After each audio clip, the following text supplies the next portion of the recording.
My name is Andy, and this is the most magical podcast on earth. When I'm not on holiday at Walt Disney World, I'm planning a holiday to Disney.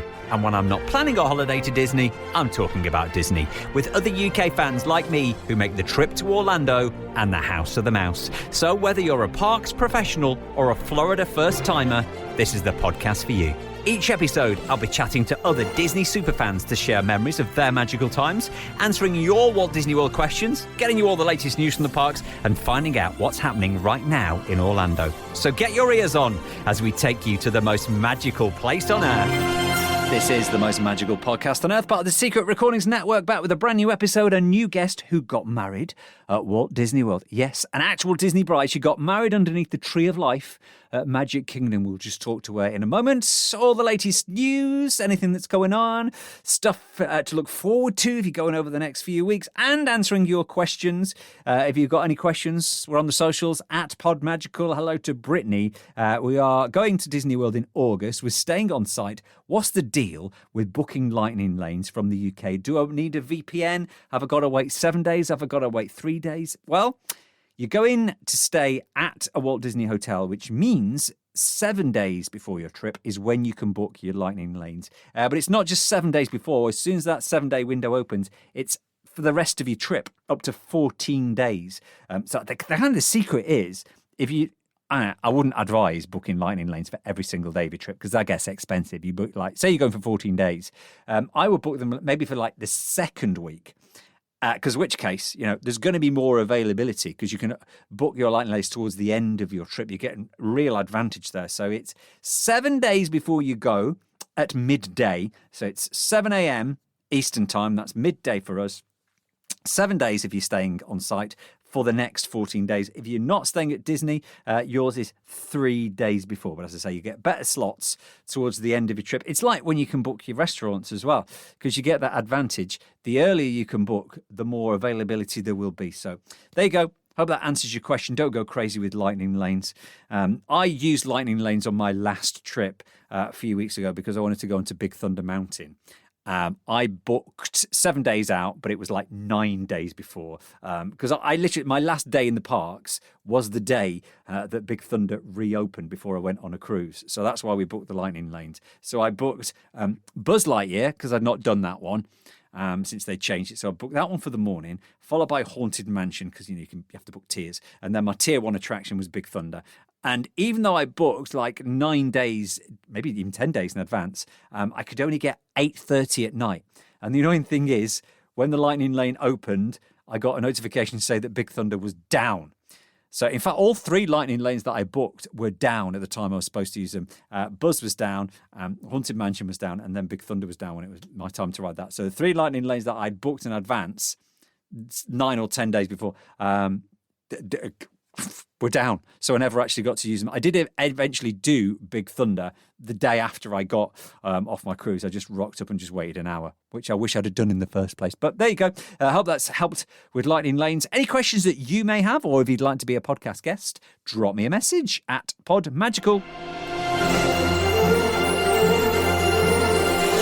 On this episode of the podcast, we've got an actual Disney Fairytale Bride. Yes, somebody who actually got married at actual Walt Disney World in actual Animal Kingdom, but she'll tell us all about it. Hello, welcome to the podcast, Chelsie. Hi, thank you for having me. So, I've been stalking your photos. Oh. So you got married at Animal Kingdom? I did, yeah. Yeah, I got married at 5:30 in the morning, which sounds a bit crazy, but it was definitely worth it. Underneath the Tree of Life? Yes, it was, yeah. The dream. Well, I'm going to ask you all about how you came about getting married at Disney World. Okay. The logistics and the day and the planning and everything like that. But let's go back, because obviously, getting married at Disney World, you must be a bit of a fan of Disney. A little bit. A minor obsession. So what do you remember about the very, very, very first time you went as a kid? I'm assuming. So I didn't actually go to Walt Disney World until May 2018. So I was actually 21 years old. Right. But I did go to Disneyland Paris when I was 12, and that is when my obsession started. We could never really afford Walt Disney World as a family. It just wasn't possible for us. And then the whole family, I think there was about 13 or 14 of us, we saved for years. And we all went in May 2018, and that is when my huge obsession started. Yeah. And after that, I work all hours under the sun to make my trips to Disney World happen. This is what every guest on the podcast says. You save up, you go for that once in a lifetime trip. Once, and you can never go. Once you've been, you can't just go once. Oh no, you've got to go every year if you can. And on for you, the first time we went, you say 2018. Yeah. And then we had years there when we couldn't go because of COVID, the pandemic. Oh yeah, and what was worse was in 2019 we returned, and we bought Disney Vacation Club points when we were there, and then COVID hit, so we couldn't use our points. When did you buy your DVC then? We bought it in September 2019, so just over a year and a half after our first visit, we bought DVC points. Were you Riviera? Yes. I did exactly the same, because it didn't open until the December. No. And we'd had a trip planned for the following year to use it. Yeah. And we couldn't go, but we banked our points. And then it was coming towards the end of even the banked points were going to expire. But then they said, you can save it a little bit more. They were really good and they let us stay a little bit more. So we ended up going about 3 or 4 times the following year because we had so many points. That is amazing. Yeah, I mean, I think then as well, they actually gave you 51 years. They gave you an extra year, didn't they? So we had loads of points to use that we couldn't actually use. Yeah. So in the end, I did rent them out. I rented them out to a family in Canada. Good idea, yeah. Which was probably a really good idea at the time because everything was just so unsure. So that's it, yeah. Because even I think when we went, we literally had weeks before they were going to expire. But yeah, rent them out and make money, or just go loads of times. Yeah. So what is it about Disney World that you love? As a child, I was obsessed with Disney movies, and I feel like with Disney World, it kind of brings back the whole world of imagination as a child, and there is always something new to see and do, and that's just what I love about Disney World. You can go back multiple times, and there is always something new to do. Now, I am going to ask you about all your favourite Disney World things, attractions, hotels, restaurants. We'll talk through your perfect day at Walt Disney World. But I'm guessing to have a perfect day at Disney World when you've got married there, it's going to be a tricky one to beat, isn't it? It is, yeah. Yeah, it really is. Why did you decide to get married at Walt Disney World? I love Disney so much. When I was looking at venues in the UK, no venue felt right for us. We were not excited. I thought, how ridiculous is it that we will be spending all of this money on a day that we're not actually excited about? So when we spoke to our family and said, we are looking to get married in Walt Disney World, would you come? Pretty much everyone that we would definitely have wanted there, we would have liked to have had more. Obviously, that's not possible. But everyone that we really wanted there came, and we were so lucky to have that. So that's why we chose Walt Disney World. You're not going to say no, are you? I'm getting married at Disney World. Would you like to come? Yeah, I'll start packing my Winnie the Pooh bag as I'm going. So where did you take it from there then? You go, right, we're going to get married at Disney World. How do you even start researching? How do you start planning? Because I know they've got Disney Fairytale Weddings. I've had one, and I've seen the series on Disney Plus. So how do you do it, especially from the UK?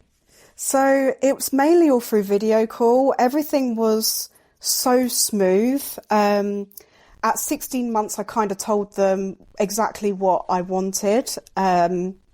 We spoke to someone at the 16-month mark. So I told them what we would have liked. We would have liked to get married in Animal Kingdom, and you kind of give them a rough date, but they don't actually get back to you until about 12 months before. Yeah. When you actually start really planning and giving proper dates, and then they will put in the requests for the park operators to confirm whether that is okay. And then around 11 months, that's when they confirmed the date of our wedding, and that's when the real planning started. So then you get to choose your photographers. If you can choose outside photographers. I did choose Disney Fine Art Photography myself. It was easier from the UK, just having everything be Disney rather than trying to get outside vendors to do the wedding. It was just a lot easier to just have it all as Disney. So that's what we chose.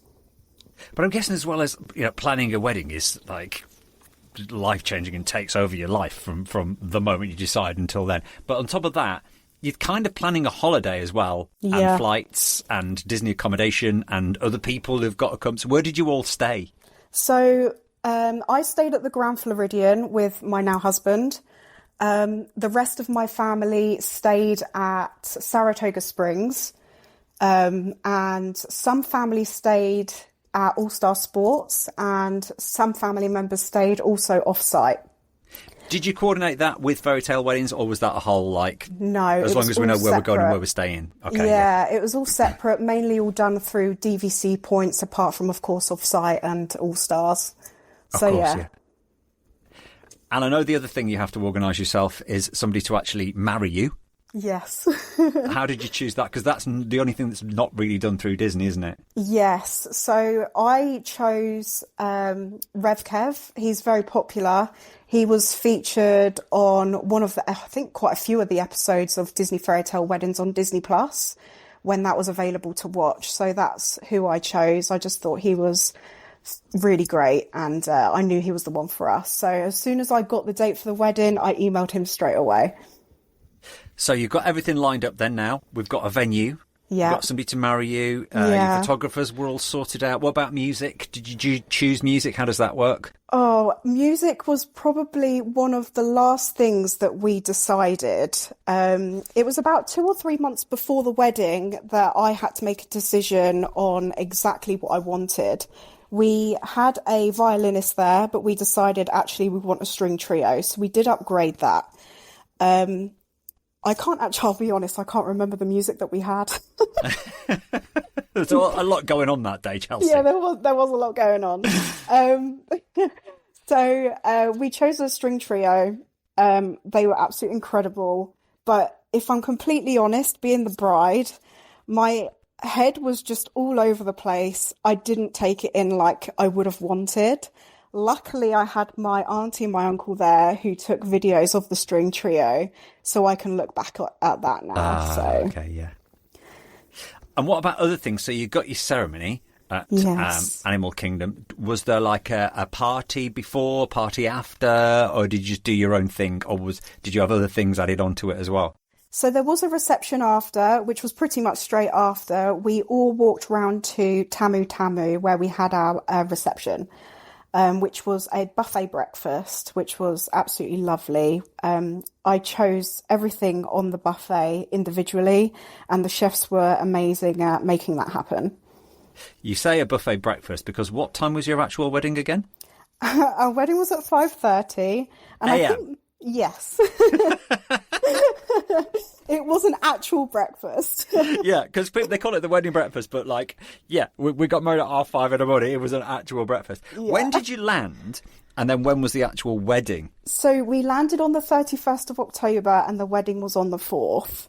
Right, okay. So you had a few days, but you were still kind of in that jet lag situation where you were still waking up early. I'm guessing with excitement as well, but you're not going to sleep at all, are you? Yeah, I think that definitely helped where we were still getting up really early anyway. That was definitely a huge help I had to get up at 1:30 in the morning. So I will be honest though, I didn't sleep. No, of course not. I was just awake the whole time. Where we were staying at the Grand Floridian, we were actually watching Happily Ever After at I think 10 p.m.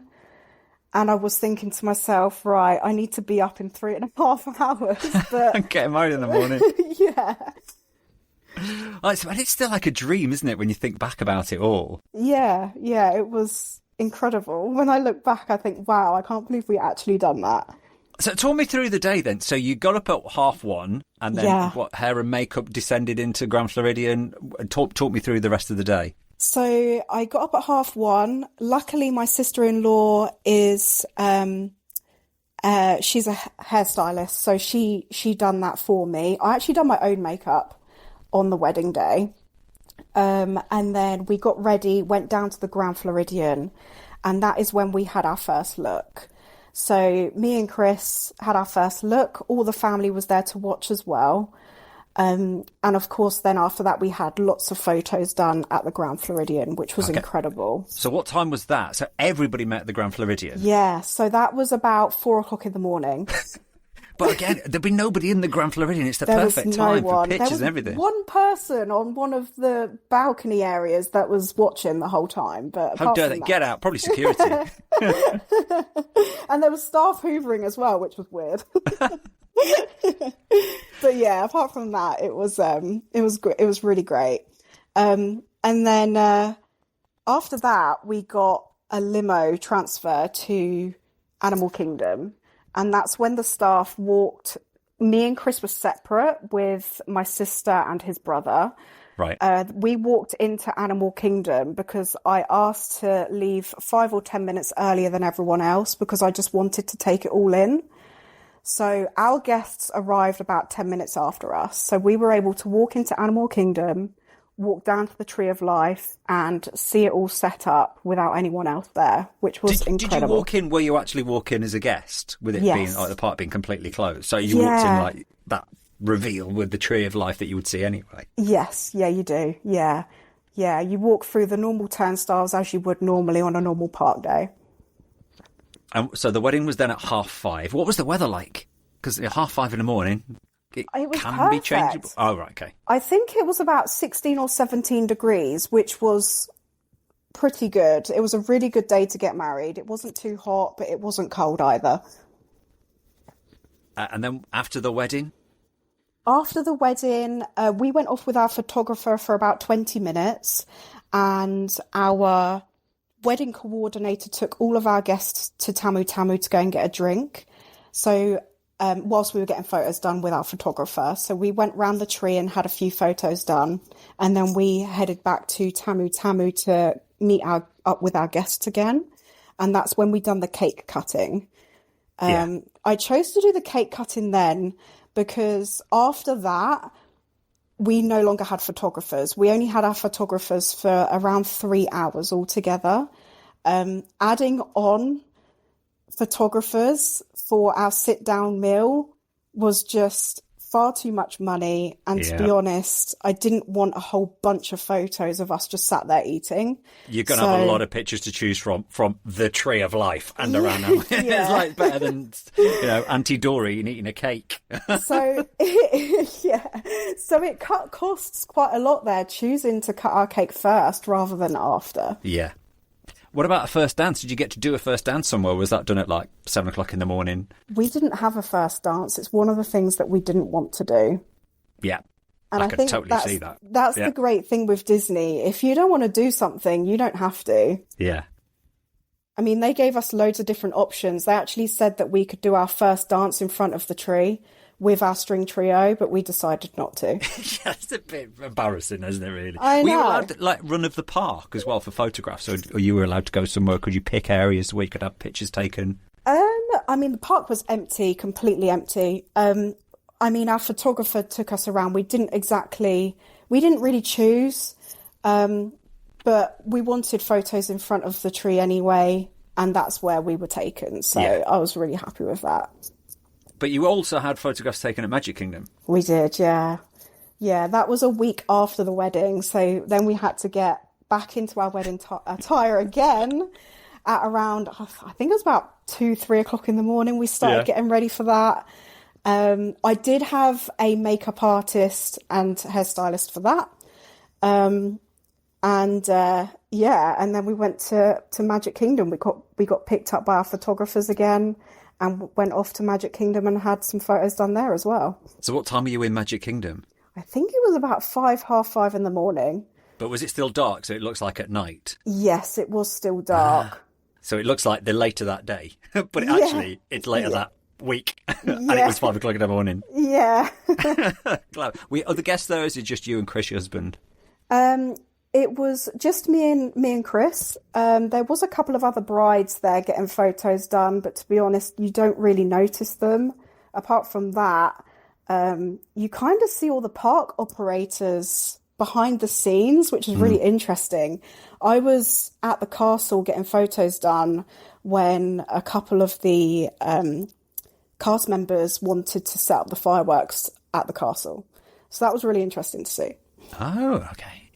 So what else did you have? So you've had your wedding day, you've had extra pictures at Magic Kingdom. Was there anything else that you did as part of your wedding? So separately, we booked all of our family to eat at Be Our Guest. There was 17 of us. But we didn't do that through Disney Fairytale Weddings. I'd done that myself.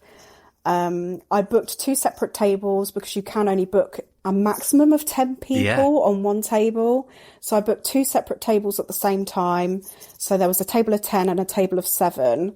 And we were so lucky that Be Our Guest sat us quite close together. So we were able to kind of sit near each other, which was nice. Yeah. So more of a wedding dinner. Like, was that later on in the holiday or later on in the day? No, that was the wedding day. Oh, the day. Yeah. I was going to say, what else did you do in the day? Because you're not going to go like, all right, we've got married now. We've been to Tamu. Right, let's get on Everest in my wedding dress. What was the rest of the day then? So after Tamu, we all went back. We had a 7-hour gap. So I recommended everyone to kind of relax. And then we had our wedding dinner at Be Our Guest. And then we also booked everyone to do the firework dessert party at the Garden Plaza viewing area for the fireworks. Brilliant. But I'm guessing you can't go in your frock. No, you can't. No, I had a separate white dress, which was just a pretty casual kind of white dress for that part of the day. Well, it sounds incredible. How long was your actual holiday then for the two of you? And then what about everybody else? Did you like, right, we've had the wedding now, off you go, back on the flight, go home, and then we can have an actual bit of a honeymoon now? How did that work out? Everyone was there for 2 weeks, so it was incredible. Well, I suppose if you fly into Florida, you don't want to go like, did you send me home now? But so did you have another honeymoon besides? No, we are doing Route 66 in September, and then we are going back to Walt Disney World for our anniversary. Oh, okay. Are you going to do Disney World and Disneyland? Disneyland we are doing in September, and then Disney World in November. Okay. Do you know what else you should do as well? Okay, I'm not like I'm planning your life here for you, but as you're a DVC member, have you been to Aulani in Hawaii? No. Chelsea's so good. Is it? Oh, I do need to go. Yeah, you've got DVC points as well, but you need to do it when you're in LA because it's such a long flight. But Aulani. I bet. Yeah, okay. Especially if you love Animal Kingdom Lodge, because it's Joe Rohde designed. Promise me you'll go. I will. It is definitely on my bucket list. Right, tick that down as a second honeymoon. Andy said we need to go, but we've got DVC, so technically it's free. And we've got Disney bride Chelsie with us on the podcast. Back with our Disney bride in just a moment. Some news from Walt Disney World. There's going to be a new place to eat when the Muppets take over RocknRollercoaster because the Swedish chef is opening up his own little food booth. I don't think he's actually going to be there, but there will be food inspired by the Muppets just outside the RocknRollercoaster. Talking to food, there's a new menu over at Animal Kingdom in Nomad Lounge and Tiffin's, which celebrate their 10th anniversary. There's a new charcuterie and cheese board, crispy chicken wings, wild mushroom dumplings, the churros. And also we've got the times and dates for the fireworks for the 4th of July. It's going to be a big one this year. It's always big fireworks at Magic Kingdom for the 4th of July. Well, this year, it's the 250th birthday of the United States of America. So the 4th of July fireworks will be on the 3rd, 4th, and 5th of July, and they'll replace Happily Ever After. So you get the 4th of July concert in the sky at 9 p.m. at Magic Kingdom, 3rd, 4th, and 5th of July. I'd love to be there for that, but yeah, I don't think I'm going to get a reservation, and I can't really go again just for the weekend, can I? Any more news between now and the next podcast? Follow us on the socials at PodMagical. Chelsea's with us on this episode of the podcast. It's been brilliant talking about your wedding, but there's many other Disney World things that we need to talk about, Chelsie. Yeah. So, what's your favourite attraction? Oh, I've got to say, Probably Flight of Passage. I think with that ride, when I very first went on it, if I could bottle up that feeling and keep it, I definitely would. Did you get to do it on your wedding day when you... No, I didn't. No. Did you get pictures around Pandora? No, I didn't. But there is something we are doing in November through Disney Fine Art Photography, but I haven't announced it on my Instagram yet, so okay. I don't want to talk about it. Okay, so what is your Instagram? Because then we can follow you and we can wait for the announcement and see the pictures. It's called Happily Ever Hitched. Happily Ever Hitched, because everybody's going to want to have a look at your wedding photos anyway, so that's where we are. Happily Ever Hitched. I was going to ask you about that, so we'll keep our eye on what else you've got planned for later on this year. But Flight of Passage, favourite attraction then? It is definitely my favourite, yeah. What about favourite resort? Because you are a DVC member, so you can stay pretty much anywhere. So, believe it or not, despite the fact the Riviera was our first DVC contract, the Grand Floridian has so much sentimental value to us now because that's where we stayed for our wedding. Yeah, of course. So we bought points there as well. Oh. Oh no, she got odonitis. So we got points there. The Grand Floridian is my absolute favourite. You just can't go wrong there. I mean, being able to walk to Magic Kingdom within sort of 10 minutes is just amazing. Do you know what? I have to admit that we bought at Riviera, but then we added on to Bay Lake Tower for that reason. Oh, it's great having a resort near Epcot, but we also need a resort near oh, yeah. Magic Kingdom you as well. need a monorail resort. Yeah, and you've got to, haven't you? You can't slum it and like be the other side of Walt Disney World. No. When it comes to places to eat, you're a bit of a Disney foodie. You got any favourite restaurants? I got to be honest, I'm not that much of a foodie. I think my favourite restaurant is probably Be Our Guest or Space 220, but that's because of the immersive experience. Not being a foodie, for me, it's all about the experience, and I just think those restaurants are absolutely incredible for that. So yeah, I definitely recommend Space 220 and Be Our Guest at least once, just to try it. And what about being outside Disney World? Obviously, Disney fan, you DVC, you got married there. What about going out to a place like Universal or SeaWorld or shopping or anything? Do you venture out of the bubble? We do, yeah. We do sometimes go to the outlets. Normally, we will only do 1 day Universal for each trip. So our last trip, we done Epic Universe, being that it's the new park. But normally, it depends on the time of year that we go. So if we normally go around September, we will do Halloween Horror Nights. We like to do that. Brave. Yeah. You must have picked up quite a few tips over the years. Like if people are coming to you going, we're going to Disney World for the first time, or we've been once or twice, what would you recommend people do? What are your tips? I would probably say just go with the flow. You will never complete Disney World no matter how many times you visit. And I would always recommend to just sit on Main Street for 20 minutes and just take in all the atmosphere. I feel like the last time I'd done that, I regretted not doing it more often because it's just so incredible to just take it all in. Yeah.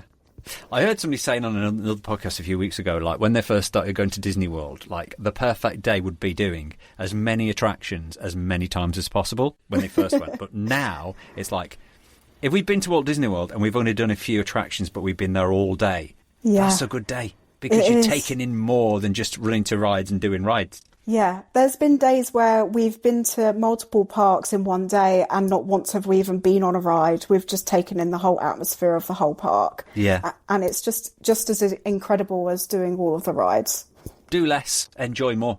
Yeah, definitely. Yeah. Take it in. What about if anybody is thinking about getting married at Walt Disney World? What advice would you give to them and where would you start? I would advise to do your research on everything in terms of where you wanted to get married and the costs of everything. So there is actually a book that I downloaded.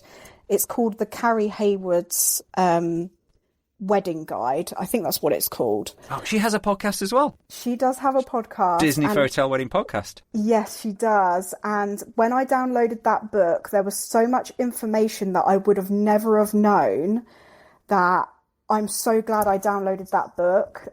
It is a small charge. I think it cost me about £15, but it was worth every single penny. Had you been stalking the Disney Fairytale Wedding website like years in advance?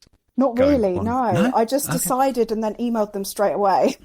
Yeah, because otherwise you'd talk yourself out of it. It was actually my auntie that said, if you're not happy with any venue in the UK, why don't you just get married in Disney? And then after that, that's when I decided, do you know what, let's just email them and see what happens, thinking there's absolutely no way that we could afford a Disney World wedding. And we made it happen. So you make it your own, yeah. You can tailor make it to whatever you want. What was your auntie's name, by the way? Avril. Everybody needs an Auntie Avril in their life. Yeah, talking they you do. into stuff like that. She's your fairy godmother. Totally.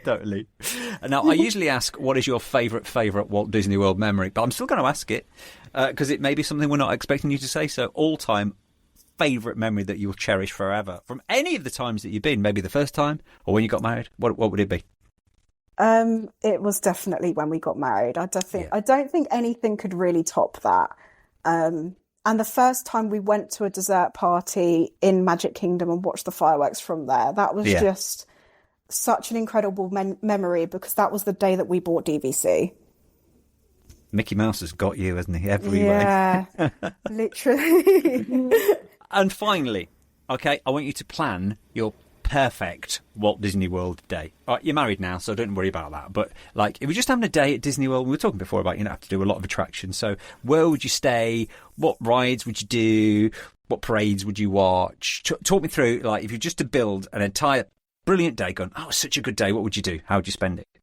I think if we were staying in the Grand Floridian, I think the perfect Disney day would definitely be to walk to Magic Kingdom, get a Starbucks for definite, and then probably go around riding the rides. I'm trying to think what my favourite rides would be. Tiana's Bay Adventure is definitely my favourite. And then maybe... You'd have to go to Animal Kingdom, wouldn't you, to do Flight Passage? Yeah, definitely. I think we normally do 2 or 3 parks a day. That's quite a normal thing for us. Same. We never just stay in the same park. So yeah, definitely go and ride some rides. We normally always get a Casey's. We love the hot dogs there, and we tend to actually share one of those because the meals are so huge. Yeah. And then we'll go off and we'll probably go and do a different park. Normally Animal Kingdom. And then after we'll probably spend the evening in Epcot, going around the World Showcase, trying different foods, and then watching the fireworks. Perfect end to the perfect day. Yeah. When you go back to Disney World, do you go back to the Tree of Life and go, we got married here? Like, I definitely think I will. That same bit. Oh, have you not been back since? Oh, no, because it was only the end of last year, wasn't it? Yeah, it was in November. So I think next time we go, I think it's definitely going to be a huge wow for us to walk into Animal Kingdom and actually go, wow, we actually got married here. I think you should start a tradition of going to, if you can remember where the actual spot is where you did your vows. Yeah. Every time you go back, to have a photograph there. Yeah, definitely. Like for every trip, for like from now until, years and years and years time, just to look back. I think that'd be quite cool. That would. So when's your next trip? We fly on the 31st of October. We won't be entering the parks until November the 1st. Right. Because of Halloween parties or the tickets? Halloween party. So yeah. But you'll be there for Christmas. Yeah, it will be. Well, both really, because it'll still be Halloween. That'll come down. Christmas will go up. Yeah. You'll see the change of seasons. And let us know again, where can we follow you on Instagram? Then we can stalk your pictures. Happily Ever Hitched. Happily Ever Hitched. Been brilliant chatting to you. Chelsie, have a magical day. Thank you very much. Thank you for having me.